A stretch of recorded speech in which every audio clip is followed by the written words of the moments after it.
It's Wednesday, November 1st. I'm Matt Harmon. Welcome to Ekeler's Edge, presented by Toyota, part of the Yahoo Fantasy Football Show. It is a hell of a day to talk ball, the first day of November, and joining me to do just that is LA Chargers running back Austin Ekeler. Austin, what's going on, buddy? What is going on? Yes, indeed, we're back for another show. And before we get going, I know everyone that's listening wants to ask, Matt, are you participating in No Shave November? Oh, I mean, I already have a beard. I actually literally just, and we're recording this, by the way, not in November, spoiler alert. I actually just trimmed a little off the mustache here, like a tiny little bit of the edge here. Probably not, to be honest. Are you? You're keeping it clean? I am not, but keeping it clean. I mean, I've already got a beard every single day of my life. But that is a clean cat. You can tell it's a well-kept beard. You can tell that, that is a face and a beard for, podcasts and TV. So, I didn't know. I was just curious because I know there's going to be some wacky mustaches coming in to the facility. I'm going to see people that I'm like, what the heck are you guys doing? It's No Shave November. And then they get mad at me because they're like, why aren't you getting in the camaraderie? I'm just like, I don't know how to go. Have you ever gone just the stash? I've never gone just the stash. That's what I think like, it might be good. Well, I mean, it looked better than the no eyebrows look, that's for sure. But I think you might be able to pull off because it looks like, now that I'm like staring into the screen here to see what you look like really up close. I think you'd look good. Now for me, this is not a good look. I think just the stash. It's not a powerful enough mustache for me to pull that off. So I'm going to stick with the full beard. Actually, ironically, Austin, when they put out the trailer for, hey, Ekeler's Edge is back for another season, I was looking at some of the clips and I showed the video to my wife. I'm like, yo, why didn't you tell me that, it's just how I talk to my wife, like for sure. Yo, why didn't you tell me that my beard looked like crap all last year? I mean, it was so long and unkempt. And she's like, I kind of tried to tell you that, man. So that actually inspired me to keep it a little more clean this year. Yeah, well, shout out to anyone that's participating in No Shave November and growing a mean mustache. I know we have some of our trainers that can curl them. They can curl the mustache. It's pretty cool. But anyway, let's get into some fantasy chat. All right, now I'm kind of stuck on what you might look like with a mustache. So, all right, let's keep it moving here. Let's get into it. First of all, Austin, congratulations to you coming off a big win by the Chargers. Big performance by you as a receiver. You helped not my fantasy team in our league, but you helped a lot of people out there with 123 all-purpose yards. You should have had 100 yards receiving, man, but you had the one play where he got tackled behind the line and went under 100. But hey, shout out to you. Big game there in week 8. Man. Well, actually, I've been hearing a lot about this. It's not really funny because I can't fumble the ball, but I have been getting blasted with DMs. Oh, no. Bro. If you wouldn't have fumbled, I would have won. I'm just like, man, look, as a skill position player, we are devastated when we fumble. Just because the whole organization relies on us carrying that ball, right? Our coaches, the players, organization, the fans, yourselves, and the fantasy as well. And so, I felt that. So even though we were up by, 3 scores at the time and it really didn't matter, I know I'm still feeling terrible for that fumble because I know it definitely made some implications out there. But hey, this is why we love this because it's anything can happen. I'm sure there's some people that are excited that I fumbled. But yeah, man. So if that happened to you, sorry if that made some implications with me fumbling the ball. But hey, it felt good to get a win. That was what was most important for us out there. So yes, and now it's one at a time. Try to do it again in another primetime game. Hey, let me ask you this since we're talking about fumbling, and I'm curious because this is a big talking point on like football Twitter and like in the media and stuff. There's a lot of people that have really strong feelings about the rule when you fumble at the goal line and it goes out of the end zone and it becomes a touchback. Some people are like, it's the stupidest rule of all time. It needs to be changed. People have really strong feelings about it. What is your stance on the fact that when you fumble at the goal line, it goes back to the team, get touchback, like as opposed to, any other time you fumble on the field, it goes out of bounds right there. Well, I mean, so what would be the alternative? Like some people want it to be, I think you can tell where I stand on this issue by the way I'm asking the question. I think it's a good rule. Like, don't fumble out of the freaking end zone. Like, if you fumble at the end zone, you should be punished for it. It's a touchback. That's where they got the ball. Just as if they, if it was a punt that went to the end zone or kickoff that goes into the end zone, it's touchback. So yeah, I agree. I agree as well. Yeah, people think it should like go back to the 1 yard line. I'm like, yo, if you fumble at the biggest part of you can't do that. No. Going across the goal line, like you need to be penalized for that. It should be drilled into your head. Yeah. So everyone carrying the football out there, don't fumble. That's my advice. All right, I had to heat check. Yeah, heat check that one with you. I was just curious off the top of my head. Anyways, yeah. So you guys have another big performance Monday Night Football against the Jets. These island games are very helpful for me personally, so that I can keep track of the Chargers as best as possible. So I appreciate the schedule maker on that one. Like I mentioned, though, real quick on our fantasy team, Austin. Yeah, it's not going well. It's not going well for you, boy. Look, man, I dropped. We were talking about this before the show. Well, first off, my team won. Yes, we're 7-1, 6-1, or whatever, 2 or whatever it is. 6-2. Relax. 6-2. 6-2. We're at the top. We're not worried about it. We got a lot of studs that are balling out. But Matt is down in the pack. He's what we call in the hunt. I guess we could say. And look, you're not out, so don't be discouraged. You could say you're kind of in the same spot that, my team is, the Chargers right now. And it's like, okay, we're not discouraged because guess what? There's a lot of football left to be played. We have a losing record. But guess what? We got some time to make it up. And so guess what? So do you. And it doesn't mean your players, are going to continue to play the way they've been playing or you're going to coach the way you've been coaching. But hey, there's moves to be made. And you can never give up until it's over. That's the athlete mindset, right? If there's time, there's a chance.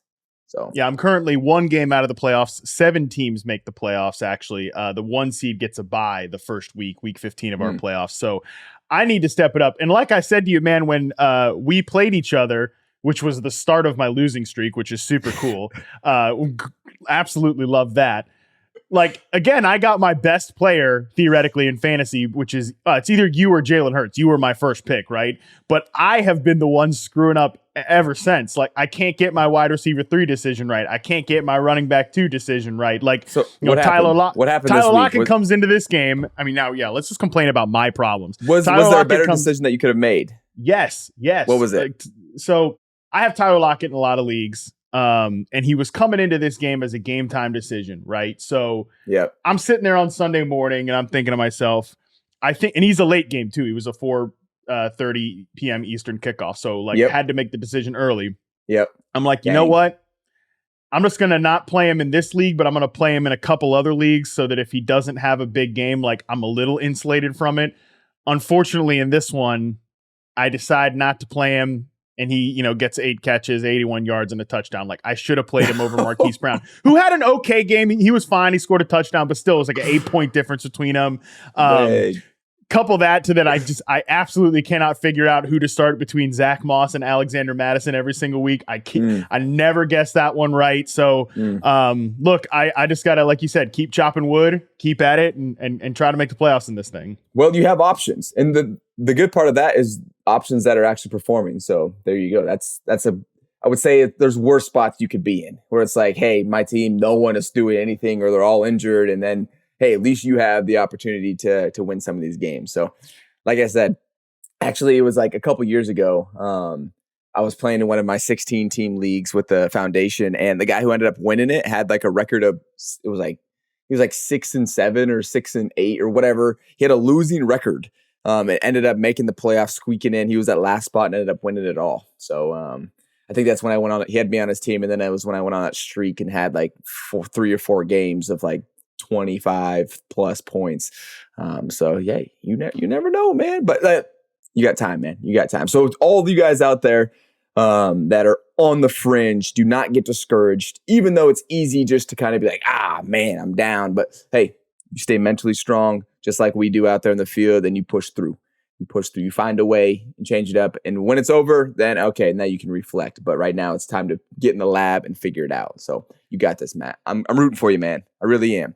And not just because you have me on your team and that means I need to do well, but because you're my guy. Well, I appreciate that. And I appreciate the pep talk, because it is something I try to tell people all the time. It's like, what and this is true in real football and it's true in fantasy football, because fantasy football obviously trickled down from real football. What is the reality and what is the truth here at the end of October, early November might not be the truth in December, right? Like these stretches. And when we look back at the end of season stats and it's like, oh, this guy had 1,000 yards. Well, when did most of those 1,000 yards happen? Sometimes it's early, sometimes it's late. Like there's just, there's a whole variety of things that can happen, right? And just pockets of the season can be very different. So for some of these guys that have been solid performers, but maybe not hit their stride just yet, that can change. You also have some of the power in your own hands out there as fantasy football managers, including myself. You can make trades, you can make waiver claims, and you can do something to try to get your team in a position to be the hot team late. So with that, Austin, let's move into our mailbag segment of the week. Austin had the great idea to do a mailbag segment. I suggested we talk about trades, right?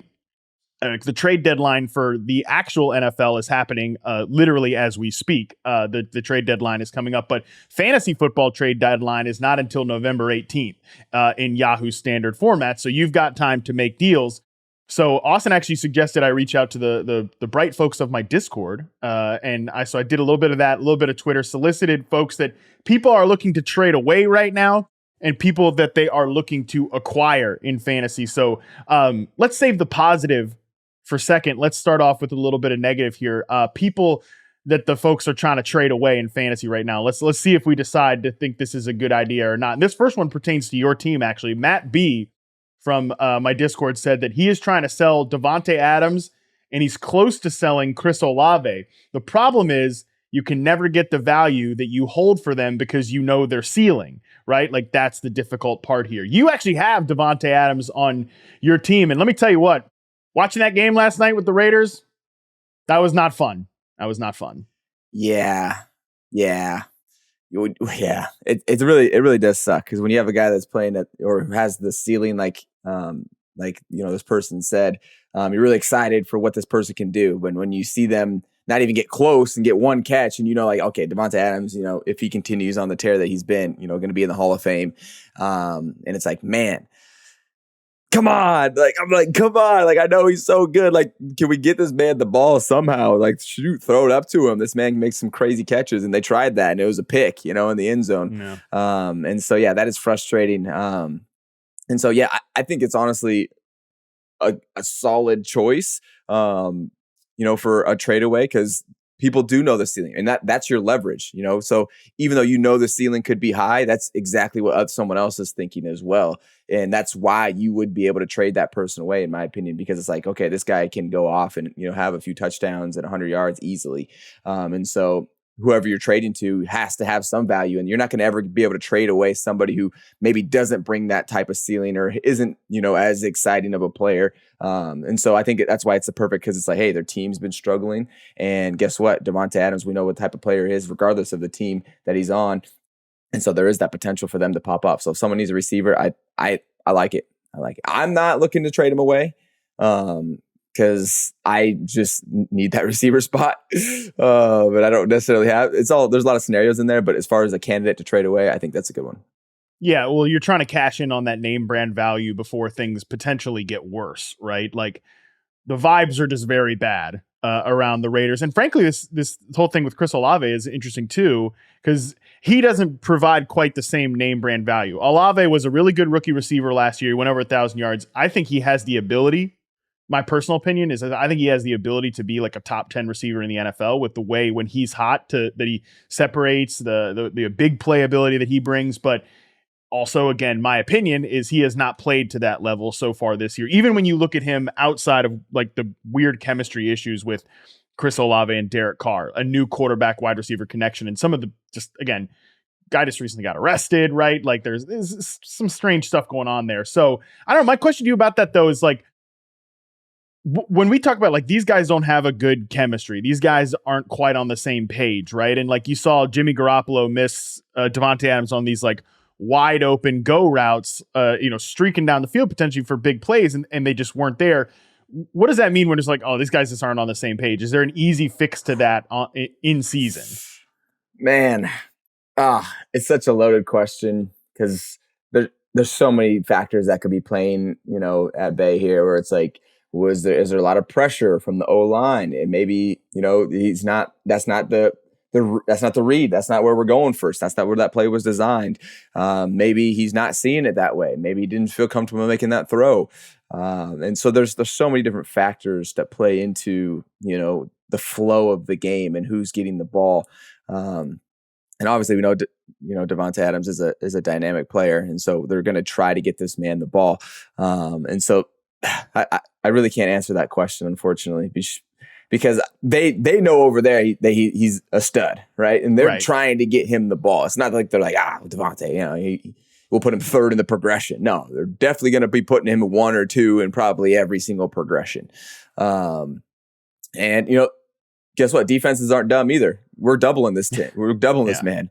If Davante is lined up anywhere on the field, we're going to have 2 bodies around him. We're not going to let this guy, we call him game wreckers. We're not going to let this guy wreck the game because he's one of those guys that has that capability. And if your quarterback's struggling and now he's got to throw through double coverage, it's another factor that could be playing, on it. So, and if anyone else getting open? Is anyone else going to be a factor? And if they're not, then even more that we can put around Davante because we feel good with our one-on-one matchups over here. So it's like maybe there's other positions that need to step up. I know Josh is trying to do his part running the ball. I think that was their most successful drive that they had, that we saw on Monday night was Josh running the ball. But it's got to be more than that. You can't win games consistently like that in the NFL.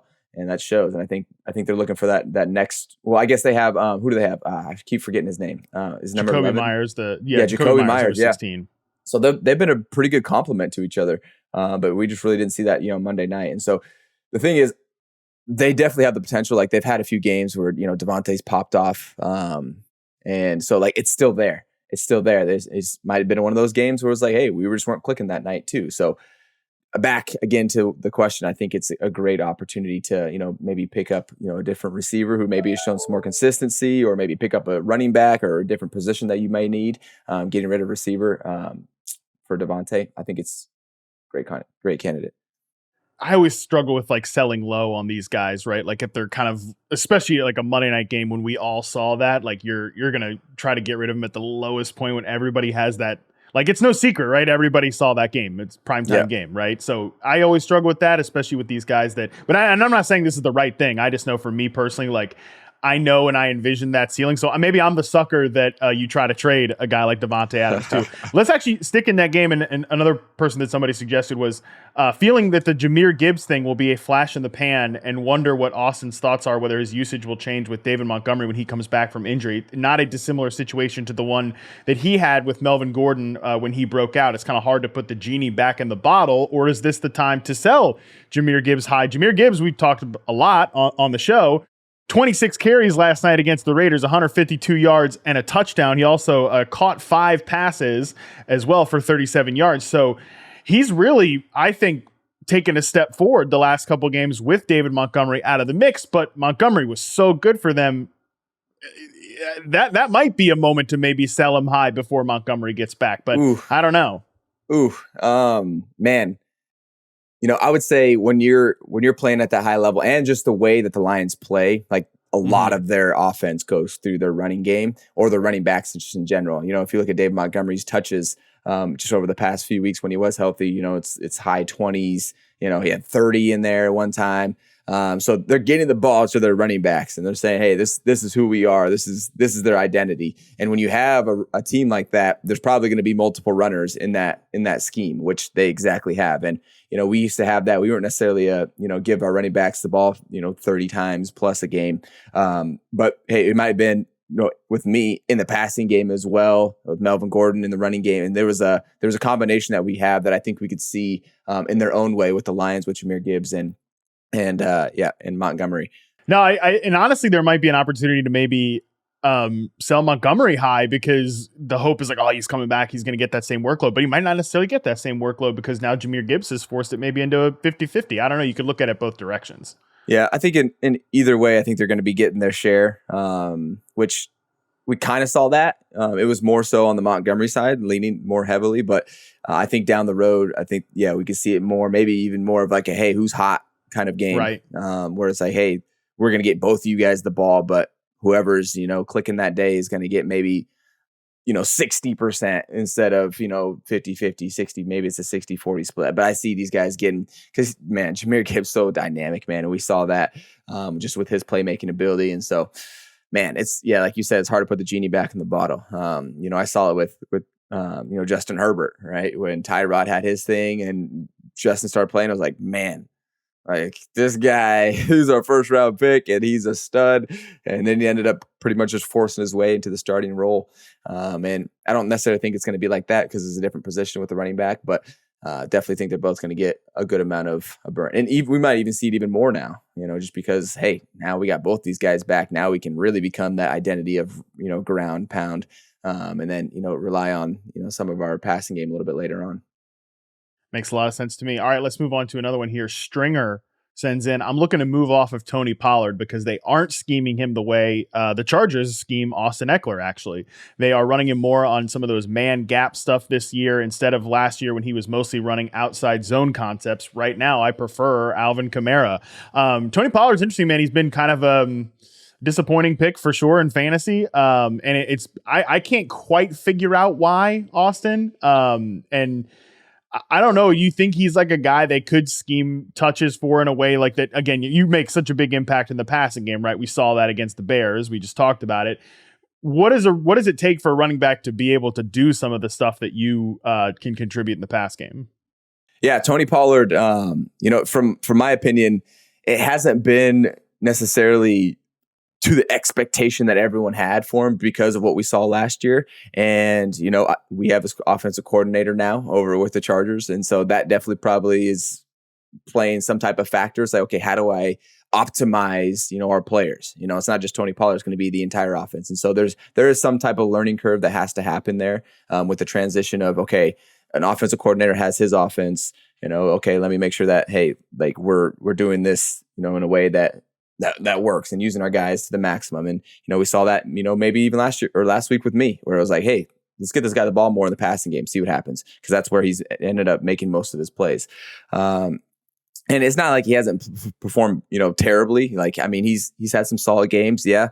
Hey, he's been playing in some tough games too, against the 49ers, against, our defense.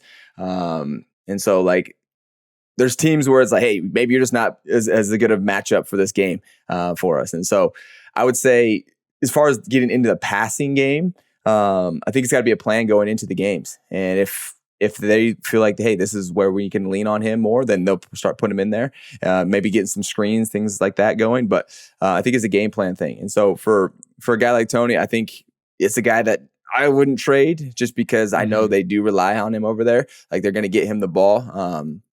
And he's their guy, and that that's why they paid him, put him on the franchise tag for this year. But it's a different scenario, right? He doesn't have Zeke over there anymore. He doesn't have that two-headed kind of duo, and so there is a different dynamic, just in his scenario. But still a player that I don't know. He's going to be somewhat consistent. It's been a little bit jumpy at times right now, but I think he's on a good team who's going to continue to play at a high level, and so I would have a hard time trading him away. He's tough too because he doesn't have, even if he was drafted high this year, he doesn't have the same name brand value as a guy like Davante Adams because Adams is like a proven multiple time all pro. There was a lot of optimism and buzz with Tony Pollard, but I think if you are selling him right now, you are selling him at his lowest possible value. And I think you can tell yourself a story just like you did, Austin. You tell yourself a story where, all right, this changes around. The farther he gets into the season, the farther he gets away from that broken leg that he had in the playoffs, right, against the 49ers, like maybe we can get a better version of Tony Pollard. But let's switch gears here. Let's talk about guys people are trying to trade for. Let's skew positive here. TMP13 from my Discord said, I'm debating sending my mid to late 2024 first in Dynasty for a guy named Austin Ekeler. Ever heard of him? My team is going to be in the playoffs regardless, so I really need him. I don't really only need him later. Can you ask if he's planning on playing versus the Raiders on Thursday Night Football in Week 15? Thanks in advance. Austin, let me tell you, that is a very win now move in Dynasty. I know you're not as familiar with Dynasty as much as like the whole redraft thing, but right, this guy would be trading a mid to late first round pick in a rookie draft, like a guy that he's going to get and potentially have for the rest of his career. For you, I don't know. Are you going to be playing in week 15? I certainly think so. But how long are you going to be playing football in general, man? Wow. Well, there's no guarantees, in this thing that we call life, that are that far out anyway, that I can't guarantee anything that far out. Cause I don't even know what we're playing next week. I know we have, the Jets on Monday Night Football. After that, I couldn't tell you, cause that's how my mind works. It's like one step at a time, 1 week at a time. But yeah, man, let's go make a run. Finally getting back on my feet and feeling like, okay, we're getting a rhythm going. I like how we're matching up against our upcoming opponents. And man, I think there's going to be a lot of upside and a lot of, the old, what you're used to seeing, the old Austin Ekeler starting to come out. So I probably should have traded for myself either last week. Couldn't quite get that deal done. It's gonna be a little harder now to get myself, because they'll be like, oh, maybe he's back. But yeah, if you can grab me, and that's interesting because you're drafting or you're using draft picks. That's an interesting concept. Because then it's like, then you have me on your team for like foreseeable future, right? Yes. Or until I retire or something like that. Well, unless they want to trade you later, right? Dynasty can be very the most active channel in my Discord for sure is the Dynasty Fantasy Trade channel. Like, people, they're very into the trades. They're very into the up and down. Like, is this guy, am I buying him high? Am I selling him low? I'm like, damn, sometimes I just like to have players on my roster that I like, and not play this thing like it's the stock market, but to each your own out there. It's also interesting, that play, because this is my contract year. And so last year with the Chargers right now, potentially. So, could potentially be on a new team next year. And so if you're looking next year, if you're trying to win right now, absolutely, I think it's the move.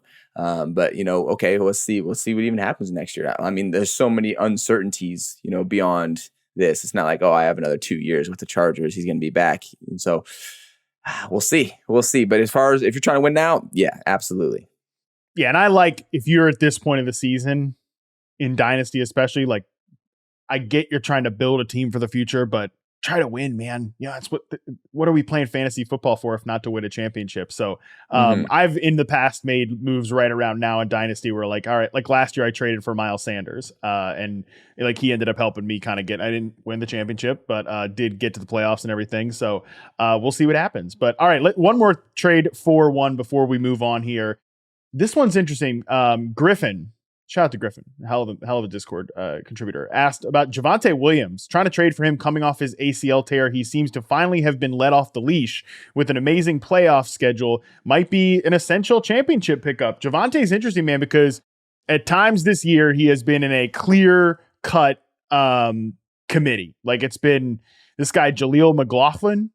He's got some speed. He's an undersized guy. He's been in the mix. Samaje Perine, they picked him up in free agency.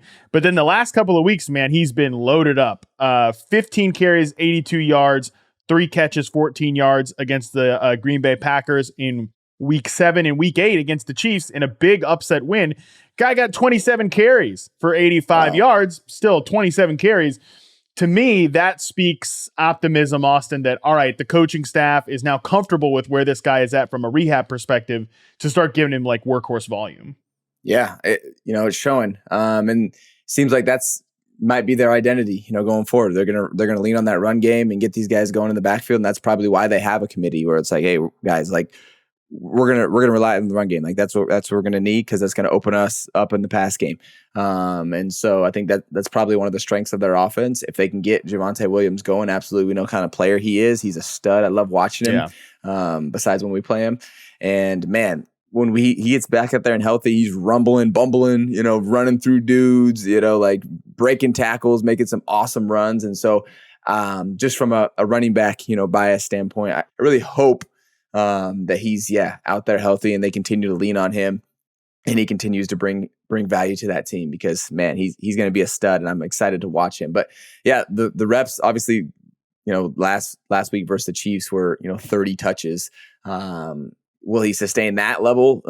I don't think so. I don't think that's sustainable for anybody.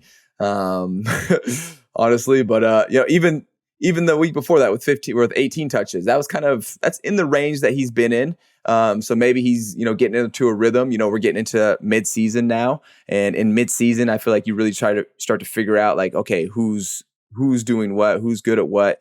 We talked about, maybe some of the lower scoring, offenses in the beginning of the year because, we're still trying to figure it out. Defenses kind of have the edge up, but now we start to click a little bit more during the season as the season goes on as an offense. And so, maybe that's the case for him as they're getting going here into November. I like that call a lot. All right. And interesting too, one last thing on Javonte.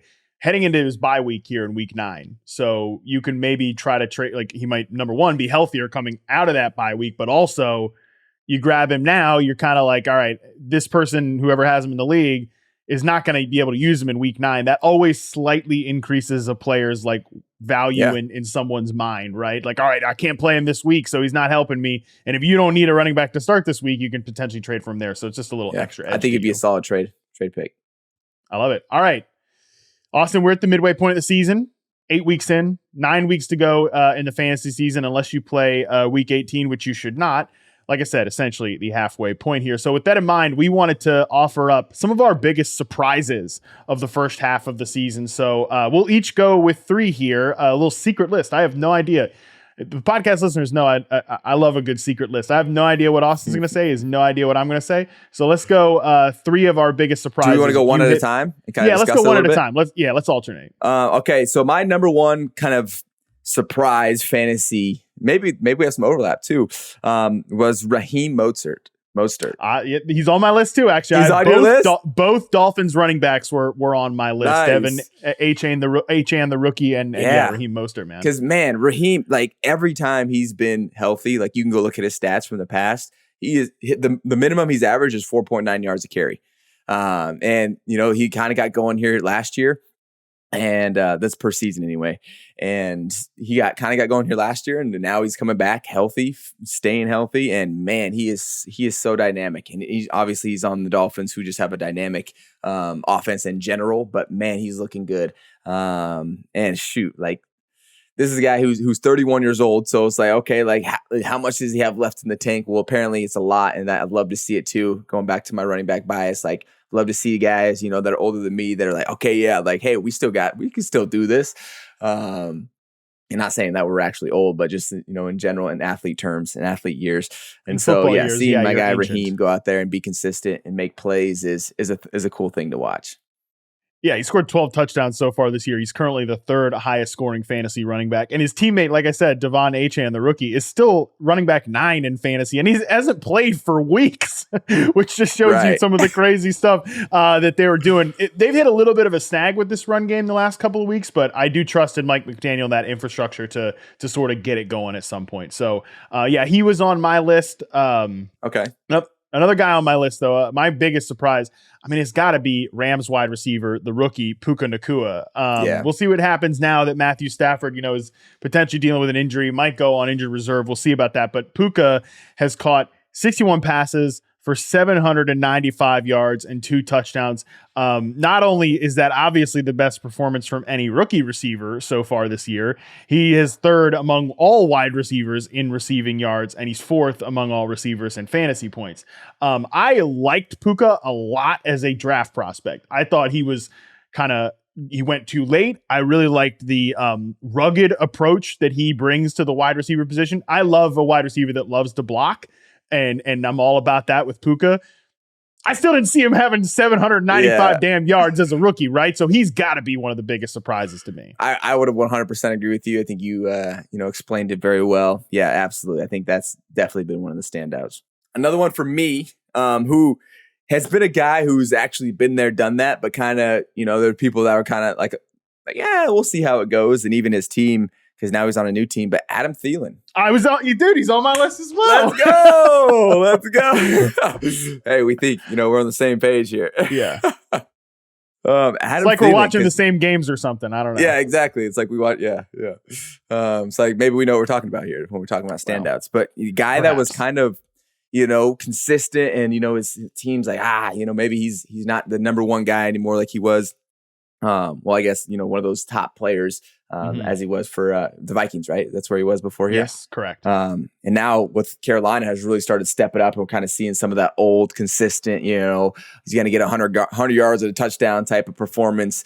And he's been back on it. He's on pace for, another 1,000-yard season. And man, he's been really showing out over there for Carolina. He's caught 81.4% of his passes, which is like crazy efficient. Among guys that are the top 12 scorers at the position in fantasy, only CeeDee Lamb, throw that guy the ball more, is higher with 82.1% catch rate. Adam Thielen, man, is a great lesson in, especially at the wide receiver position. Like, I think people thought like, oh, he's washed, right? I mean, there are a lot of people that said that this offseason, like, this guy's washed, he's cooked, he can't play anymore. It's like, well, he maybe at 33 years old can't play in his old role when he was like an outside receiver, but in Carolina, they've moved him into the slot, which is a position he's actually played before. When Steph Diggs was there in Minnesota, he was kind of that big slot receiver for them. So it's not as if it was learning a whole new position or anything. It's kind of going back to an old role. And that is, I think, easier with some of these receivers as they age, kind of lessens the learning or the aging curve when you could put them inside. So he's a good lesson that, and he was, like I said, he was going to be on my list as well.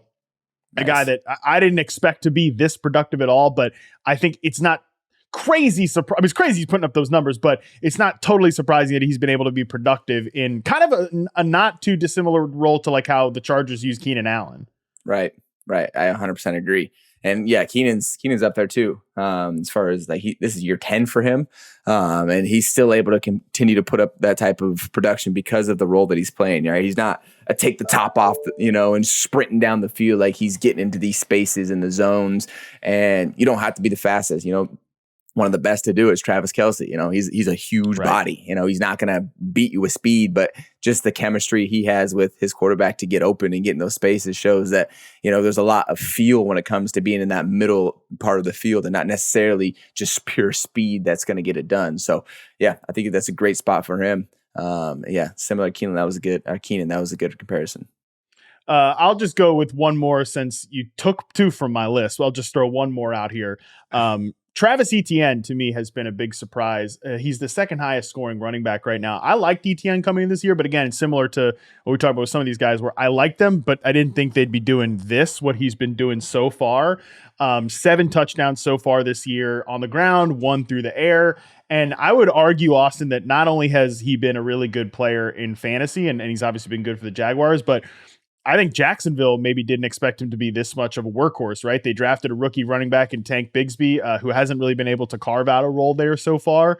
And it's made because their defense has been better than expected and their run game has been better than expected. It's why like their passing game hasn't quite clicked all the way, but they're still 6-2. And I think a lot of it is because of those two factors being better than expected. I would 100% agree. I was watching this guy's game the other day. Because when you have Sunday Night Football, you get to watch all the games, but he's dynamic. He's running hard. He's in the right spots. He's making people miss. He is playing at an elite level right now. I would 100% agree with you. That is a great pick. I should have put that one on there.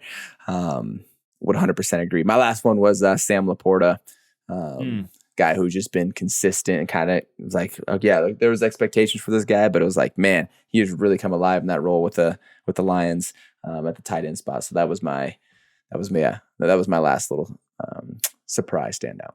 Yeah, rookie tight ends typically don't produce a ton, but so far he's been the 4th best tight end in fantasy so far, which is not a fun position to try to figure out in fantasy. So if you could draft this guy late or you picked him up off of waiver wires, it's a pretty huge win. So all right, those are some good surprises. But let's close this show as we do every week with our bold predictions. All right, Austin, since we're teaming up this season with the first ever Toyota Grand Highlander, the perfect vehicle for making new memories, we're going to create some new memories of our own. In this segment, we are calling Future Snapshots. So, Austin, make me a bold prediction. Who is going to have a memorable performance this weekend? Well, my curse is back. Is back, baby. Is back. It's back because I went with Isaiah Pacheco against with the Denver Broncos defense, and KC just wasn't ready to play or what. I don't know what happened there, but that was a big oof. So shout out to Jonathan Taylor for being my only crack at this. So alrighty, yes. So To get my streak back to 1 this week, I'm leaning on my guy, Alvin Kamara, who is going against a team that I just played against with the Bears. So I am giving my bold prediction for Alvin Kamara going over 100 all-purpose yards and getting himself in the end zone twice. That's the bold part of it. Yes. So Alvin Kamara is going to crush it this week. Let's see it. I like that call. I said last week that Dalton Kincaid was going to score 2 touchdowns on Thursday night. He only scored 1, but he had himself a pretty decent game. So I'm going to give myself a C+ instead of an F. Maybe a C-. Oh, okay, fine. I will give myself a C-. Wait, what was your draft grade? Okay, that will be enough of that. We're talking about bold predictions for Toyota here, Austin. Let's stay on task with the sponsor, all right. Not my draft grade, which is neither here nor there. Although, I mean, so far it's been pretty damn accurate based on how my team has performed. Okay, serious business. I'm gonna go on Thursday night again this week, and I'm gonna say that DeAndre Hopkins will finish inside the top 3 receivers again. Just like he did last week, where he caught 3 touchdowns. 3 of Will Levis, their rookie quarterback's 4 passing touchdowns last week, went to DeAndre Hopkins.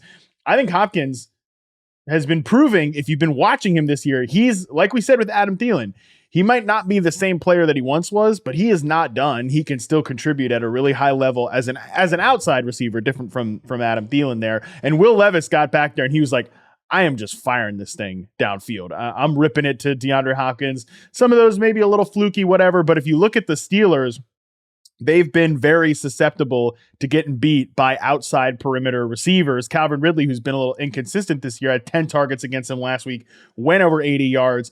Brandon Ayuk, we remember back in week 1, had a massive game against them. Even Davante Adams, who's been struggling in other games, absolutely dominated the Steelers defense. So I think another older guy here in Hopkins, he's going to be a top 3 receiver once again this week. Nice. Like it. All right. Well, there you go. See, we are making memories here every day on Ekeler's Edge, even when Austin trashes me for my draft grade. Those are our future snapshots. Thanks again to Toyota and the first ever Grand Highlander. All right, Austin, that is going to do it for us. Shout out to you. Hell of a show, man. Yes, indeed. Looking forward to the month of November.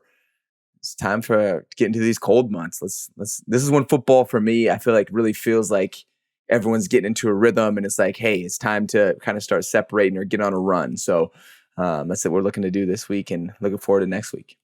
Do you like playing cold games? I'm in California, man. I've been here for 7 years.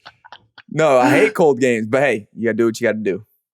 Yeah, there's some people that's like, oh, all football should be played in the dome, get them away from elements. But Austin's like, doesn't sound like such a bad idea. I'm not the one who has to play in them, but I like watching cold weather games sometimes. But again, I'm not the one that's got to go out there in freezing temperatures nice and get my ass kicked. From the comfort of your, living room couch, like, oh man, it's probably cold out there. Well, it is. It is cold, damn it.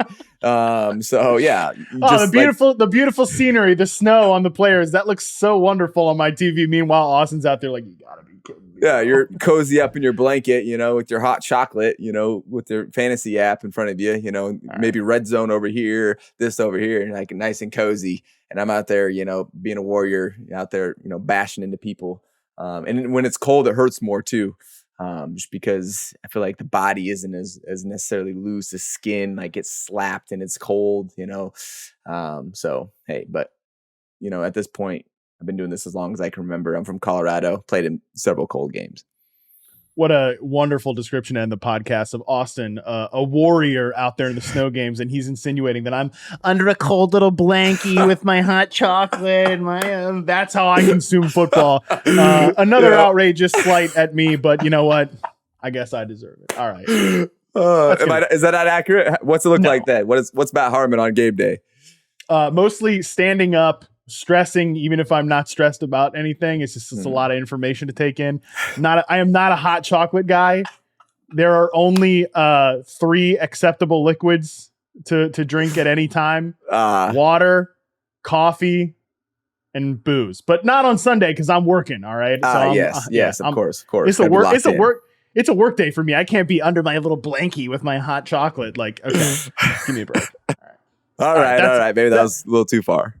Yeah. Outrageous. All right, that will be about enough. That's gonna do it for today's show. Appreciate everybody that sent in their submissions to the mailbag. We're gonna come up with some more mailbag segments to do with you all as the season rolls on. But for now, tomorrow, this week, it's Thursday, so you know what that means. Heading into a full slate of NFL action. Dalton Del Don joins me for another episode of Stat Nerd Thursday, where we look at the most revealing stats that you need to know for all 32 teams. Until then, we're out.